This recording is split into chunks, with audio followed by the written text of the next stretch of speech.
ఏంట్రా అలా వ్యంగ్యంగా నవ్వుతున్నావు? నువ్వు నిన్ను ప్రతిసారి అమ్ముకుంటూ ఉంటే ఏదో బలమైన కారణం ఉందేమో, సరే తర్వాత వాడే చెబుతాడులే అనుకున్నా.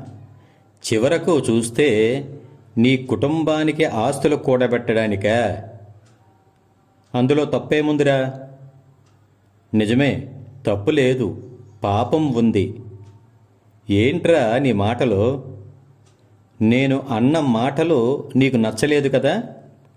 మరి నిన్ను కన్నవాళ్లకు, నీకు సన్నిహితంగా ఉంటున్న నాలాంటి వాళ్లకు, ముఖ్యంగా నమ్మి జన్మనిచ్చిన దైవానికి నీ పనులు ఎంత బాధ కలిగిస్తాయో ఆలోచించావా? అసలేంట్రా నీ మాటలు అర్థం కానట్లుగా ఉంటాయి?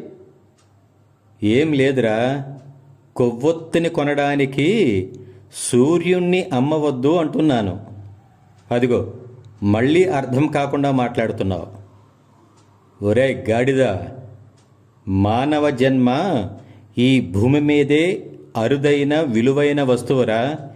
అలాంటి జన్మను విలువలతో గడిపి సార్థకత పొందాలి గాని నా కుటుంబం నా వాళ్ళు అంటూ స్వార్థంతో సంపాదించి నాశనం చేసుకోకూడదు.